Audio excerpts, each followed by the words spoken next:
कांग्रेस छाड़ी बीजेडी रे सामिल होइथिबा चिरंजीव विश्वाल कहिसंती चलित थर से निर्वाचन लढ़िबे नाही। जगतसिंहपुर लढ़िबाकू आसाइथिले किंतु दल प्रशांत मुदुली को प्रार्थी करिछि। प्रतिबदल रे कटकरू लढ़िबाकू सुजोग देइथिला दल बोली से कहिसंती। कर्मीଙ୍କ सह रुद्धद्वार बैठक रे एपरि कहिसंती चिरंजीव। से जगतसिंहपुर सहित रहिबे तेणु कटक अफर को प्रत्याख्यान करिसंती बोली कहिसंती। दल रे रही दलीय कर्मी एवं नेतांकर दायित्व नेबे एवं समस्त कथा बुझिबे बोली कर्मी को आश्वासना दैछंती। एथिसहित कांग्रेस रे थिबा बेले पीसी सभापति शरद पट्टनायक तांको प्रति अविचार करिसंती बोली से कहिसंती।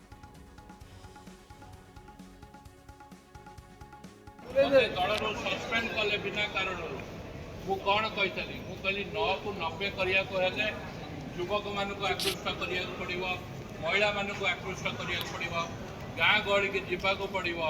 नगले खाली बहादुरी मारी भाषण देले कांग्रेस भवन रे बसी कहले कांग्रेस हबो नै।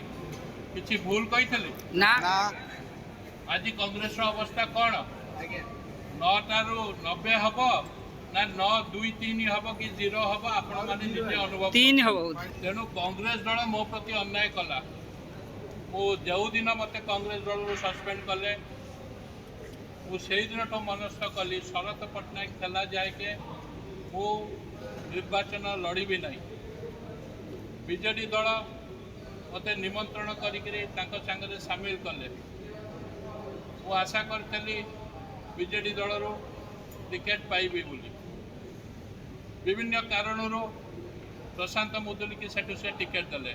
मोर बड़ कौ माने आपण माने गोटे नेतार बड़ कर्मी माने। तेणु आपण मानक सहयोग न रहिले मु शून्य होइजिबी। मु आपण मानक दृढ़ प्रतिश्रुति दउची मु कटक रे ठिया बार सुजोग पाइतली किंतु आपण मानक न छाड़िया पई आपण मानक संगे संतृप्त होइकी रहिया पई मु जगतसिंहपुर रे रहिली। जगतसिंहपुर रे कौन हम कौन न हम बीजेडी दल रे आमे मिशिचे। आमर लक्ष्य नवीन पट्टनायक को आउ थे मुख्यमंत्री करने।